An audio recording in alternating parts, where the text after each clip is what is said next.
So 4 male presidents have been assassinated by men. 30 attempts and plots have been created but failed.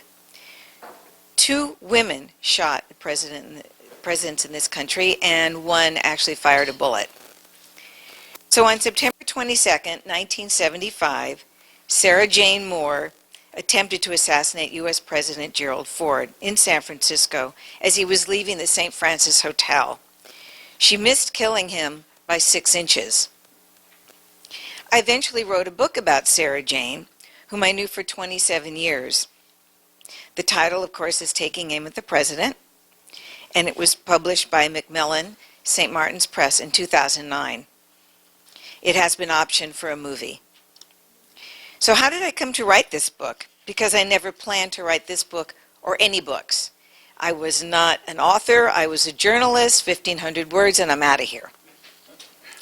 But it started when I met Sarah Jane. I was working as a freelance reporter in Los Angeles, and I wrote a story about Sybil Brand Jail, which is the largest women's jail in the country, and there was a class action suit against it. She saw this story while she was being interviewed by the psychiatrist, and she was living in San Diego, but the paper had a long reach. I'd never met anyone who tried to kill a president before, and she sent me a note. And I thought, well, I wonder what she's like. You know, this is going to get cumbersome. So this is how we met. On October 15th, 1975, I received a handwritten note from Sarah Jane inviting me to visit her. The note was sent to me in care of the LA News Journal, where I was working as a freelancer, as I said. She read an article I had written about a class action suit against Sybil Brand, and she thought I would be a sympathetic ear. I wrote about murder as well. The day before my visit approached, I tried to imagine what she would be like. It was January 1976. I couldn't wait to meet the woman who had attempted to assassinate a U.S. president, a woman the newspapers described as sharp-tongued, scatterbrained, uncommunicative, and uncooperative. But the woman who approached me at the prison was not like that at all. She entered the room with confidence, extended her hand to me in a warm and friendly gesture. She was middle-aged, medium height, blue-eyed with short curly brown hair. She could easily have been my neighbor. She looked me straight in the eye with a clear gaze and said, "I'm so glad you came." This disconnect was stunning. I thought we were going to lunch. This was not who I imagined assassin to be. So I kept in touch with Sarah Jane over the years. I visited her when I was in California as I moved around the country, as did she. We mostly communicated by mail, but there were phone calls as well. Our relationship was casual, and I accumulated 27 years of letters. So who is Sarah Jane, and how did she become a potential presidential assassin? We're going to ask this question a couple of times. She was born Sarah Jane Kahn in 1930 in Charleston, West Virginia. Her parents were Olaf and Ruth Kahn. Her mother was a concert pianist with the Charleston Symphony Orchestra. Her father played the violin and was a civil engineer. She had an older sister, also Ruth, and 3 younger brothers, Charles, Dana, and Skip. I'm going to spill my water. Sarah Jane studied nursing and was in the Women's Army Corps. She eventually studied accounting. She was married 5 times, twice to one husband, and she gave birth to 4 children, Janet, Chris, and Sydney, and later Frederick. Researching her friends and family told me a lot about her. Her character was not the person that she portrayed to me. She was difficult, enormously self-focused, and a pathological liar. Sarah Jane reinvented herself often. While she was married to an Air Force man, Sidney Lewis Manning, she was living in Los Angeles and became increasingly unhappy. They eventually divorced and then remarried. Sidney was away often, and Sarah Jane was home alone with the children.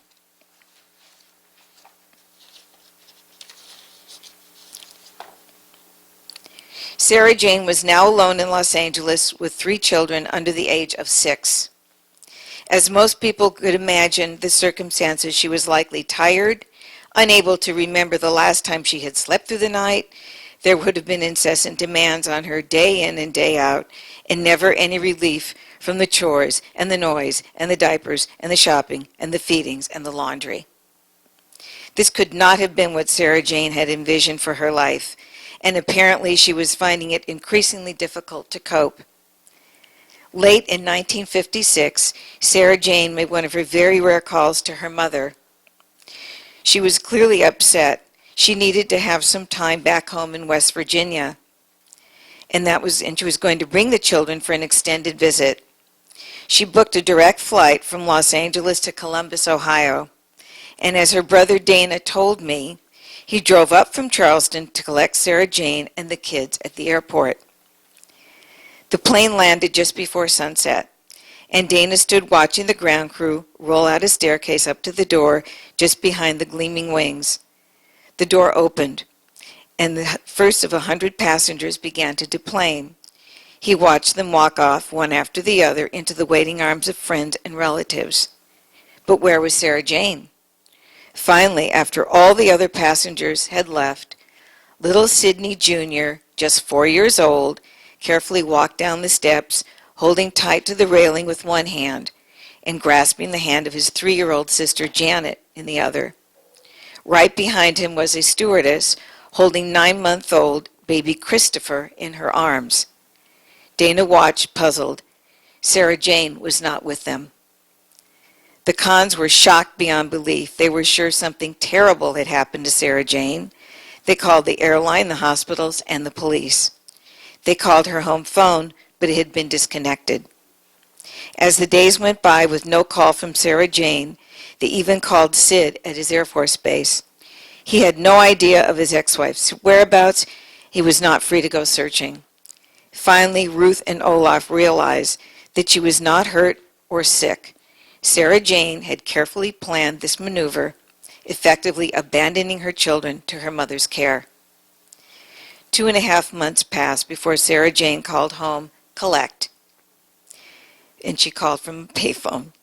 Her parents begged her to come home and care for her 3 youngsters, pleading that her children needed their mother. Sarah Jane promised to come home. She just needed a little more time. This scene was replayed several times over the next 2 months, with Sarah Jane calling collect, promising to come home soon. But she never did, and 3 months later, the calls stopped altogether. After nearly a year, desperate, worn out, hurt beyond words, and hot with anger, their own child to behave in such a callous way, the Kahns tried to have Sarah Jane arrested for failure to support her children. But even the police could not find her. Sarah Jane had really disappeared this time. Following the dumping of her children, she reinvented herself as a young, virginal Southern girl and met and married John Alberg in Los Angeles. Alberg was an Oscar-winning designer with RKO. She had one son with him, Frederick.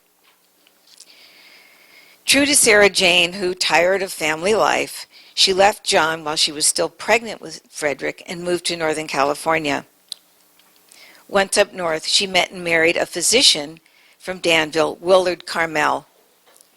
So we ask this question again: how did this woman go from being a 45-year-old doctor's wife and mother living in the Black Hawk Country Club community in Danville, and in 18 months became someone who pulls a gun on the President of the United States? It was 1974, and Patty Hearst had been kidnapped by the Symbionese Liberation Army.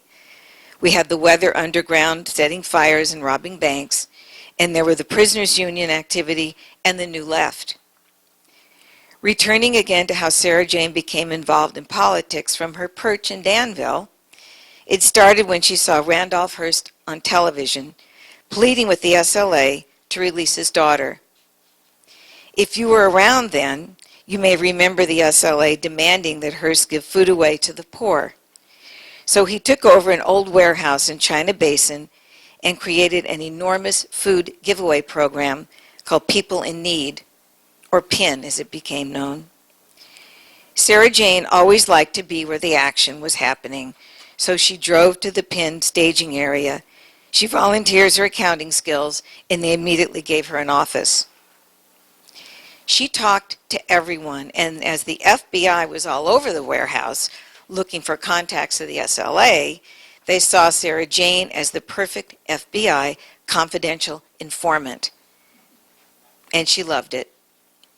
You may also remember a program developed under the FBI, J. Edgar Hoover, known as the Counterintelligence Program, or COINTELPRO. It was a spying program, and they used their confidential informants to spy and give feedback on information they found. Presumably had been disbanded under the Frank Church hearings, but basically it just went underground. There was a lot going on in San Francisco at the time. The FBI agent in charge, Charles Bates, had dozens of confidential informants. In fact, the FBI admitted there were more CIs in the Bay Area than anywhere else in the country. They approached Sarah Jane to join them. Bates had his own professional view of the volunteers at Penn, and he began to reassess his strategy for gathering information that might help locate Patty Hearst. Penn was a fishbowl of activity. Representatives from all political organizations and points of view gathered at Penn. Information and rumor flowed freely. On several occasions, he saw Sarah Jane with Popeye Jackson, who was a major activist at the time. As he approached their interaction, Sarah Jane began to emerge as a likely candidate for Bates' new army. He approached Sarah Jane and asked her to meet with him. He told her that he and his colleague would meet her on a particular street corner. His instructions, Sarah Jane told me, were to go stand on such and such a street corner, and a green car with a license number so-and-so will pick you up. It was like a grade B movie. On the appropriate day, she stood at the designated corner, feeling very self-conscious. A green car pulled up with Bates driving and another man in the back seat. That man was Bert Worthington, who had become her control officer and the person to whom she would report. This was validated by the FBI in terms of that craziness, how it happened. So what changed? How did she go from being an FBI informant to a would-be assassin? It was over several months that she decided the government was deceiving the people and it had to be stopped. She became a double agent and was feeding FBI information to the political groups she was involved with and then telling the FBI what she learned from the groups. Some of the groups were, as if you remember, Prairie Fire Organizing Committee. Prairie Fire focused on racism, black liberation, and the welfare of the Vietnamese people. When Sarah Jane was ready to take action and assassinate the president, she needed a new gun, as the one she had been practicing with had been confiscated by the Secret Service. Moore was evaluated by the Secret Service earlier in 1975, but agents decided that she posed no danger to the president. In addition to relationship with the FBI, she tried to become friends with the Secret Service. She had volunteered to go to Stanford the day before when Ford was speaking, and she was going to check out the security. They became quite alarmed and found out she had a gun. She was detained by the police on an illegal handgun charge the day before the assassination attempt, but was released. The police confiscated her .44 caliber revolver and 113 rounds of ammunition.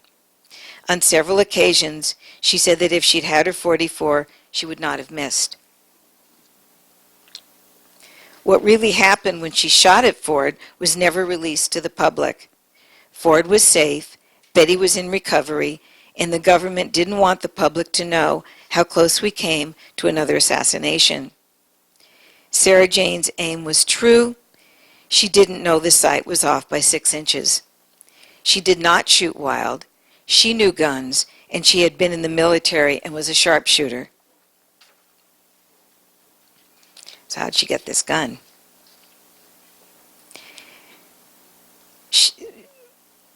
Sarah Jane made another call that morning to Mark Fernwood, a gun dealer in Danville with whom she knew. She said she wanted to buy a gun for a friend who needed it for protection. Fernwood said he was uncomfortable selling her a gun for someone else, but Sarah Jane said she would meet the person later. Sarah Jane said her friend was not available and that she would come out herself. She arrived at Fernwood's home at 11 a.m. She was very pleasant and friendly, Fernwood said later. He said she bought a .38 caliber Smith & Wesson revolver and left. The FBI agent Richard Vitamonte told me that Fernwood most likely had purchased the Smith & Wesson from a San Francisco police officer. The officer probably sold the .38 because the sight was off. Richard Vitamonte said it was another agent who discovered this information. After learning that Sarah Jane had gone directly from his gun room to San Francisco to shoot the president, Fernwood reflected that there had been nothing about Sarah Jane's appearance or for her actions that would have aroused suspicion at his house. When I began my research for this book, I needed to look into two areas. I needed to look into her personal life and the government life. When she learned I was reaching out to people who knew her after she had asked me to write her book, she called me and insisted I would write what she told me to write. I suggested that it didn't work that way, and she said, "Well, I am no longer at home to you," and slammed the phone. I had to decide if I could write this book without any cooperation from her, as there were things only she knew about her life. But the red flags were already up, so I persisted. I pressed ahead on her personal side, and I did something that's pretty audacious for a reporter. I went on Classmates.com as Sarah Jane Moore. I approached the people from the year before her, her year, and the year after. She went to Stonewall Jackson High School, by the way. I didn't get any hate mail, and of course as people opened the note, I said, I'm Geri Spieler, I'm writing a book about Sarah Jane Moore. One of the people that wrote back to me was Irene McCullum, who knew Sarah Jane from school. This was in June. She said, "September, we're having a high school reunion. Come. I'll drive you around. I'll introduce you to people. I'll help you find what you need to find out." I met Bob Turkelson, who was a neighbor. I was flooded with information about her ballet classes, her time in the Girl Scouts. I saw where she lived. It was invaluable. I also found out about her brothers, who had never talked to the police when she was arrested, but they did talk to me. When I interviewed the FBI agents, and they were very forthcoming, I kept hearing a name about one agent called Richard Vitamonte. And Richard had been the case agent working with Judge Samuel Conte on her case. So he had a lot of detailed information about that. Every time I talked to an agent, they said, "Well, we'll give him your information." I said, "Can I have his information?" No, we'll give him your information and he'll call you." This happened over and over again, and I was very frustrated because obviously this FBI agent had really good information. I waited, and finally the phone rang at 7 o'clock one night. I answered the phone. "Is this Geri Spieler?" Deep voices. "Yes, this is Richard Vitamonte. Vito, I hear you're looking for me. What do you want?" So I told him. He said, "I don't do email, and I'm not talking to you about this on the phone. You want to talk to me, you come up. I'm in Walnut Creek." I'm on my way. So I went there. He was very gracious, and we sat in his living room, and he's chatting me up.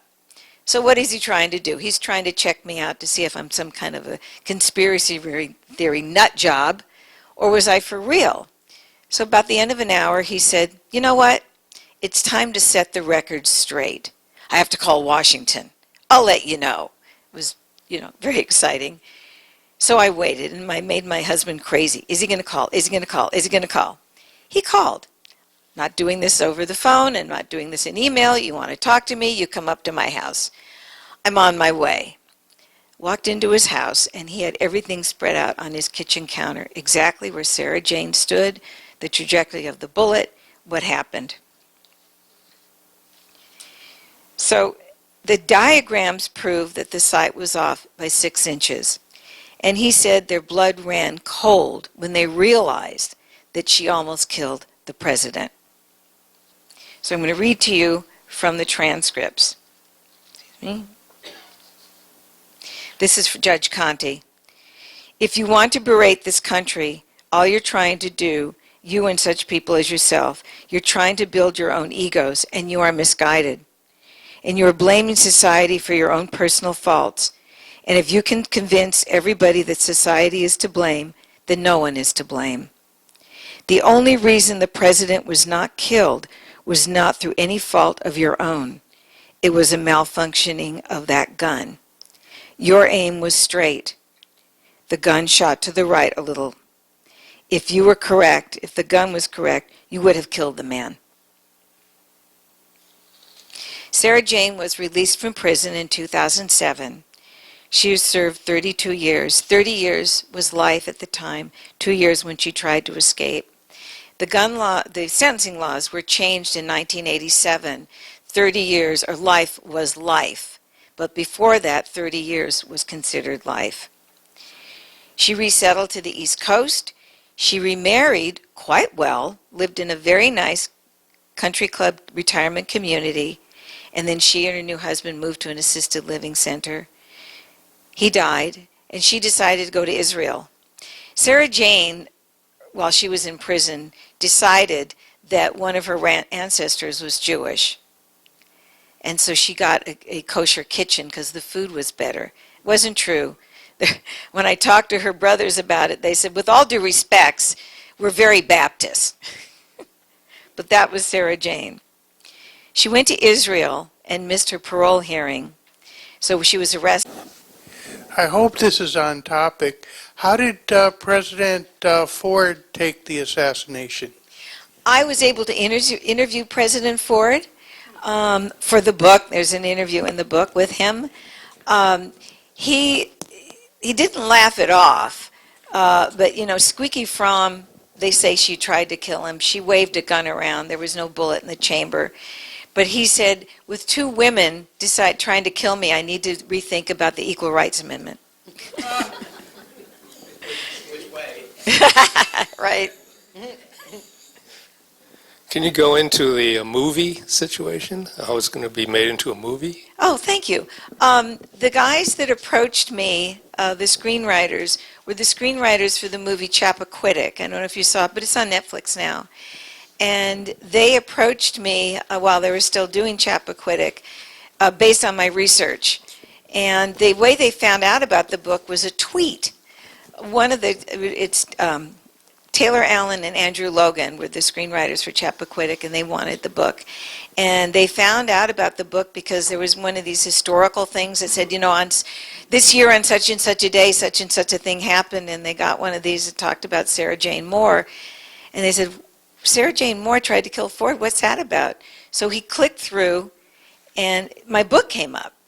And so then he researched and he read the book, and they decided they wanted to do a movie about it. So it's still in process. It took them a year to write the screenplay, so this tells you how fast it goes.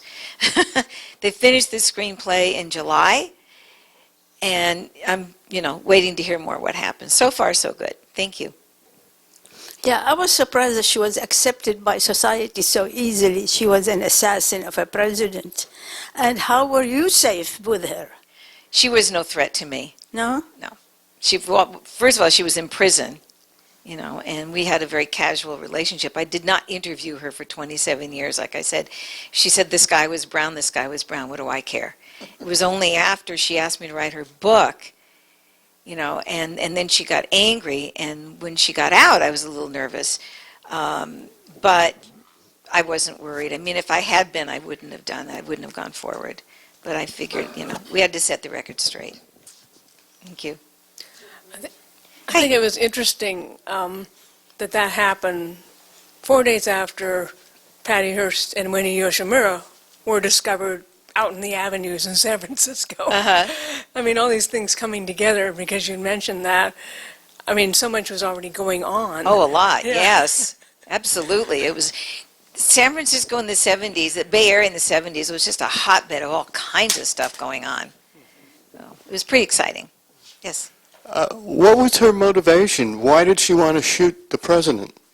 She was working with she'd been adopted and working with a group called Tribal Thumb. And they were an activist, sort of an underground terrorist organization. They killed people. And they basically groomed Sarah Jane, basically convincing her that the government was terrible. Ford wasn't elected, Rockefeller wasn't elected, and they felt that they were, misleading the country. And then they used her because nobody was going to look at Sarah Jane Moore as a potential assassin. She could have been anybody in this room. So, she was the likely candidate. I will also say that after she shot at Ford, the Secret Service were just turned on their heads, because the threat assessment they were looking for was a man between 30 and 40 years old, a loner, foreign born, with delusions of grandeur. That's who they were looking for in the crowd, not the garden lady.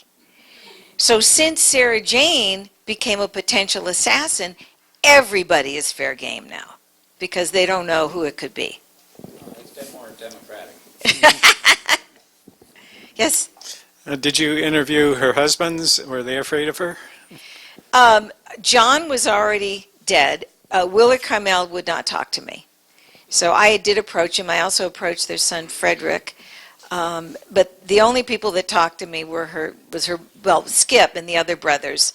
But they didn't want to talk about her. It was such a miserable life. I tried. I also tried to reach Frederick, but he didn't want to talk either. Leave him alone. Ah, well,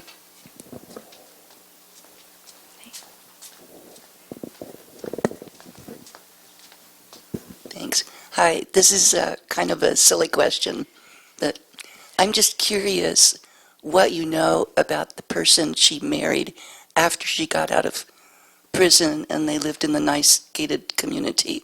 Do you know anything about what he was like, his personality, facts about him, anything? Right. Curious. It's like, who are you marrying? A person who tries to assassinate the president? That's your wife? Yeah. I was contacted by a man whose mother lived in this retirement community. And he said all the buzz was about this new woman who was living there, and Sarah Jane Moore, although she went back to her maiden name, Sarah Jane Kahn. And they said, we think that's the woman who tried to kill the president, and she's going out with this guy, Chase, Mr. Chase, who had worked for the government. And it was one of those retirement communities where a lot of people from the same, industry sort of moved there, which was also shocking. I mean, somebody from the government's is going to marry Sarah Jane Moore. But he did, and the question was, did he have dementia? I never did talk to him, and I didn't try. Once Sarah Jane was out of prison, the Secret Service did not want us to have any contact, but we weren't going to have any contact anyway, because she was furious with me about writing the book, and she said everything was lies, but of course it wasn't. So I don't know anything about him. I think we're all curious. But, my agent always says, Sarah Jane lands on her feet. She married very well, all of her husbands. She was extraordinarily charming, as I said, when I went to meet her in prison. I thought we were going to lunch. No. Yeah, I was wondering if, since she was able to sort of con her way into all these marriages, she obviously had that kind of personality. Did any of her high school or the early years people talk about, any kind of duplicitousness or whatever, that she'd been known for that? She was very, self-centered. What's interesting is because her brothers and her sister were, quote, normal people, and she didn't come from a dysfunctional family. She came from a lovely, talented, smart family. In the book, Skip describes, home life as, the father was very strict, so was the mother, but there was nothing odd. But she was known as being sort of a little off. But she was very smart. She got straight A's in school. She was very artistic. She, would diagram her books. There was nothing about her at the time to say why she went like this and everybody else went like that. It's curious, and the psychiatrists and psychologists did a lot of evaluations. I'm not allowed to say what they found. I mean, I can say what they found. I can't say what I found. And one of the things they said was she would be a perfect spy. She could compartmentalize everything. The years I communicate with her, visit her in prison, I didn't know there was anybody else. And she wanted me to see who she was, and she was somebody different to everyone else. And the whole thing about her being Jewish, I'm Jewish, that was said to be she wanted to identify more with me and bring me in. And that pisses me off because a lot of people say, well, she was Jewish. No, she wasn't. Yeah, I have two. One is a short question, and the other one is a statement. The other is the first is. Do you have a pic? I mean, her picture. Is it going to be on the book, or can I look? Can I Google it? I haven't done that, but I'm not quite sure of her spelling. So There's pictures in this book. Oh, in the book. In the book, Okay. there are a lot of pictures, and of course, you go online, you'll see pictures of her. Okay. She looks like this cute little, snub-nosed, curly-haired lady. Yeah. She could have been any one of us, the way she looked, which was, I think, one of the things that. Yeah.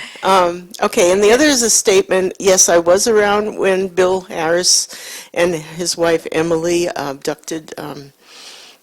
What's her name? Patty. Patty. In fact, I worked with Bill Harris at the Wow. post office. Wow. I was sorting mail at the time, and he didn't show up one day. He was supposed to sit next to me, and look, everybody said, "Where's Bill?" Uh-huh. We heard the news that night of what happened. Wow. That was the day of. Yeah. One reason I like to speak in the Bay Area is because some of the audience was around at the time. Yeah. He's a weird person. Okay, I'm trying to remember who raised their hands. There were two others over here. Okay. Yeah, at the very end, you stated that she went to prison and that was the end. You never saw anything. Why was that? I don't know. I mean, I tried to find out. They're just keeping all the information about her quiet. And I talked to my Secret Service people. How could I find out about this? My FBI people. How could I? And everybody said, we don't know anything. They're not giving any information. I don't know if she's still in prison because her missing her parole board. But they're not sharing information with me. What happened when after she got released, it's like you have no contact. But she doesn't want to talk to me because about the book. She's pissed off. So, thank you. There is a little picture of her that I got off the web on our October calendar, which will be on the table if anybody wants to take a peek. Uh-huh. And the other thing was I wondered more about her childhood. You said something about it not being good, and then you said it was very good. And in what way was it not good? Well, I think it was not good because she had these personality issues. But what I'm saying is her family life was very good. Her parents, like I mentioned, were talented and loving. It was a very stable home life. It was strict, but like I said, her brothers and her other sister were quote normal people. What was she like in school? Did she have trouble with behavior? If she's talking, you have to repeat the comment. You're right. Thank you. Did she have trouble in school? Not that I was aware of. And people I talked to, like Irene McCullum, she was in the Spanish club. Like I said, she illustrated books. There was nothing to say about her in high school that would have indicated something this extreme. We all have our shticks. Thank you. Any other questions? What I'm curious about is why Ford, in the sense that there was so much other evil in government going on at the time. And I mean, I could tell you stories about the FBI, about a friend of mine who was in the Weather Underground, and whatever, they pretended that she was dead and that she was killed in that brownstone in Greenwich Village, and they took her pinky ring and they gave it to her parents. I mean, they're just evil things. My friend is not dead; she's quite alive. But anyway, why was she picking on Ford, who was just appointed to fill in Nixon? Why wasn't she going after Nixon? Why wasn't she going after people in the FBI? We just why? Good question. I'm glad you asked that, and I think I'm going to include that next time. It wasn't about Ford. He was happened to be president at the time.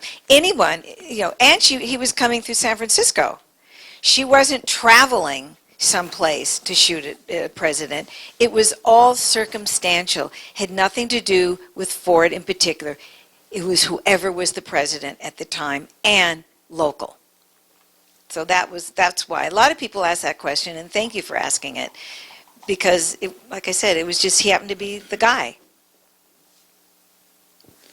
Yes, thank you. Just a bit of trivia. My name is Roy Elder, and I want to make. Was it clear that you had a January 9th meeting someplace? I think I heard January 9th. No? I'm trying to remember of January 9th. Yeah. Did I talk about that? I think so. But anyway, my birthday is January 9th. Oh, okay. If that's there, that's the first trivia. Uh-huh. I was born 1930.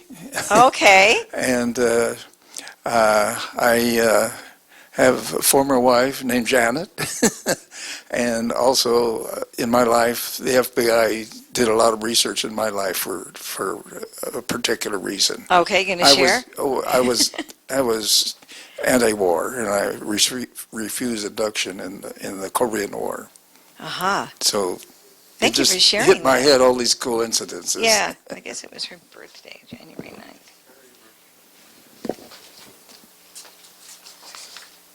Yeah.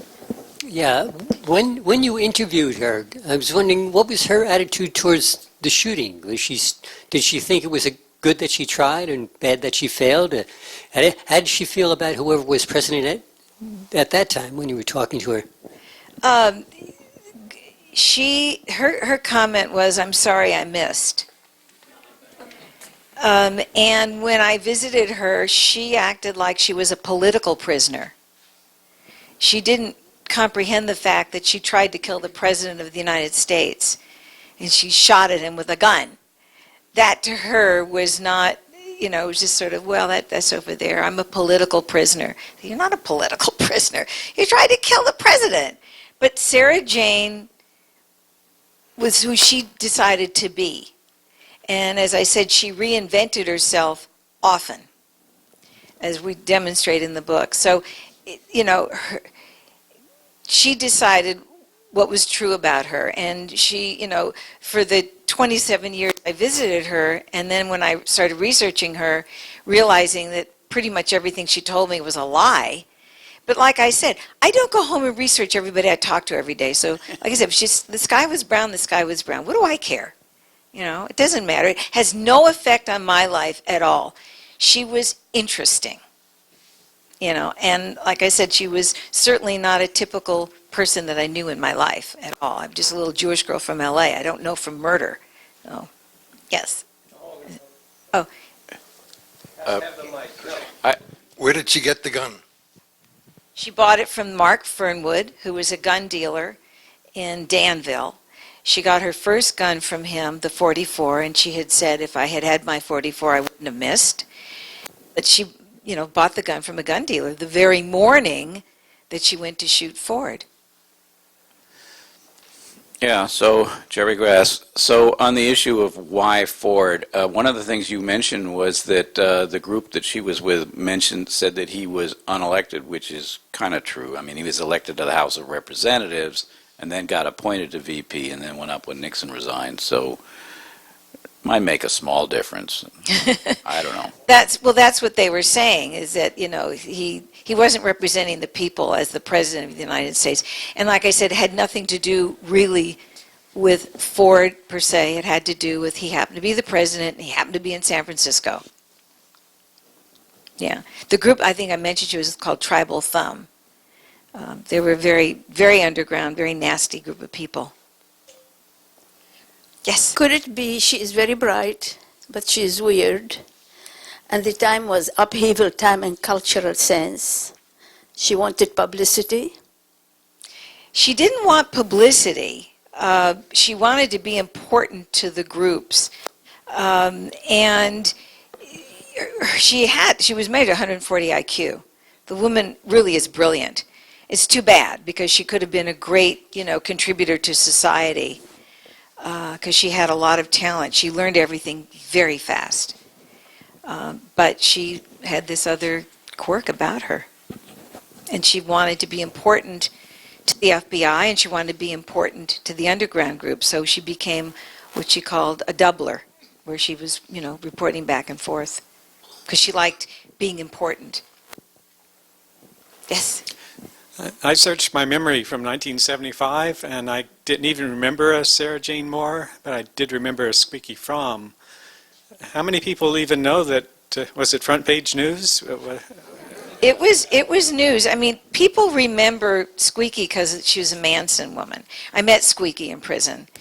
She and Sarah Jane were at the same prison for a while. And Squeaky... Squeaky wanted publicity for Charlie.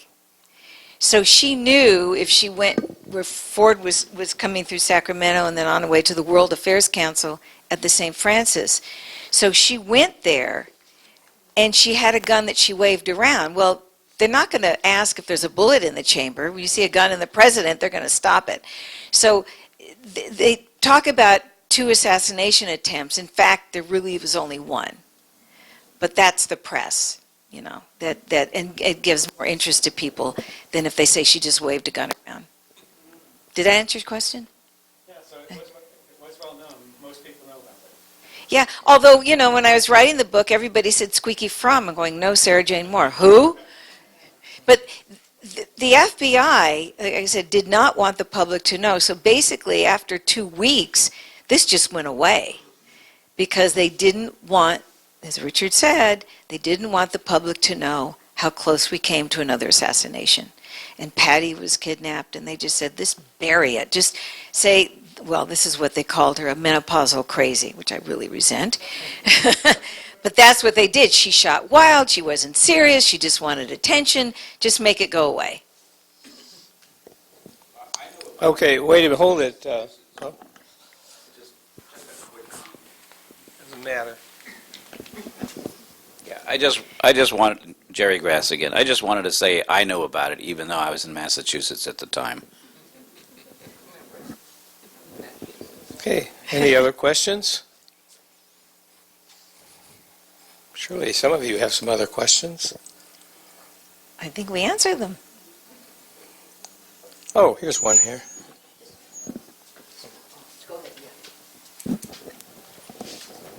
Well, about the remark about Ford not being elected, well, he was appointed to replace Agnew when he went to prison as vice president. Yes. And then he became president and pardoned Nixon. Yes. Somewhat later.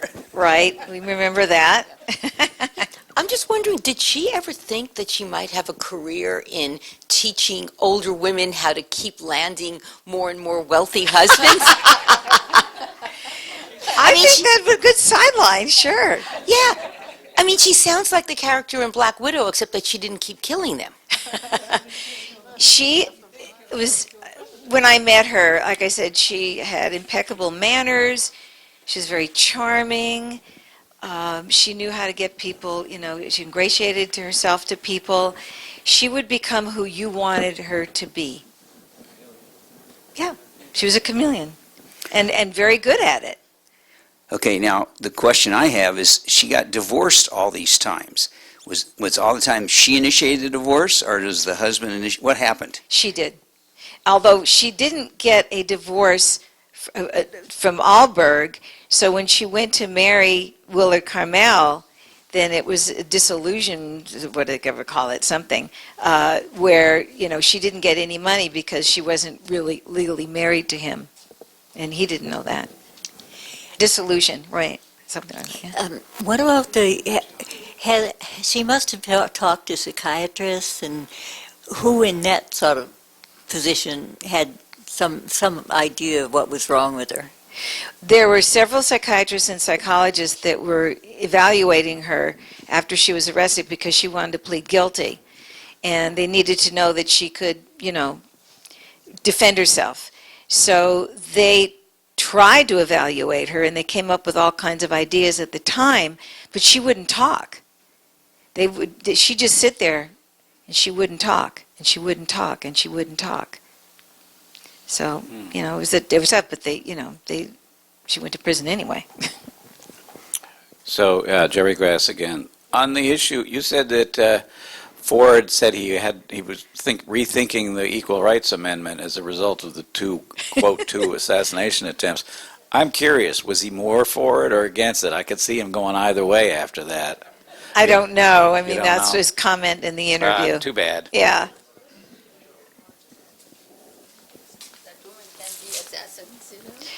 Well, that's what the Secret Service realized, and also not just any woman, but, little garden lady woman. I just wondered, is any thing in your mind that maybe, was there any suppression of the book? Do you come across any buzz out there for that? What happened is I got a wonderful agent, and she, like I said, sold it to Macmillan. And there was a lot of interest, because of that. But in terms of, I'm sorry, what was the rest of your question? Suppressing any, yeah.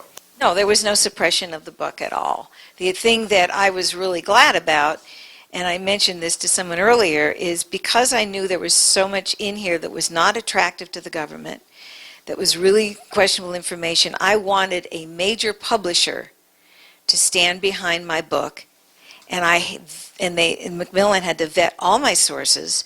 I kept every single note on a napkin.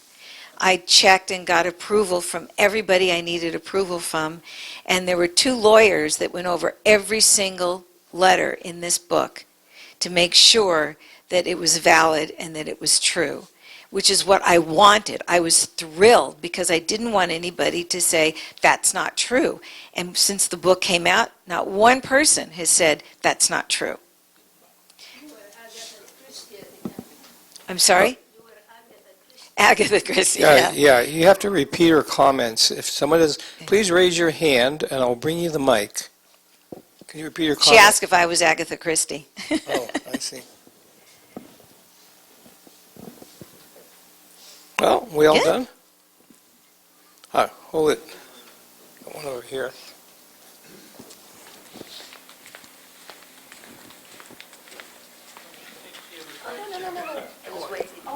Oh. Anybody else? You. I'm a Radiolab listener. Oh, right. They did a podcast on Oliver Sipple, who prevented an assassination. And it's a really interesting story, but evidently it has an interview with Sarah Jane Moore. Yes. It was a Radiolab interview with her. Oliver Sipple basically did save Ford's life because after she missed, she went to shoot again. And there was, first there was gunfire and everybody was running away, but Oliver Sipple, being a Marine, went towards it and grabbed her arm and made the second shot, go wild. Had he not done that, she may have corrected her shot and maybe, shot him.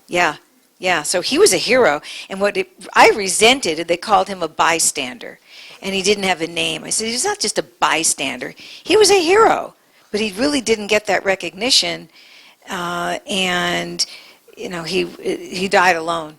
It was sad. And he was gay. And at the time it wasn't, well known. And Herb Cain basically outed him. Which was, and because he didn't want everybody to know he was gay. And like I said, back then, it wasn't something that you really wanted around. And so it really caused him a lot of problems with his family. It was sad, yeah. He deserved better than that. Oh. I'm trying to think. Oh, here it is.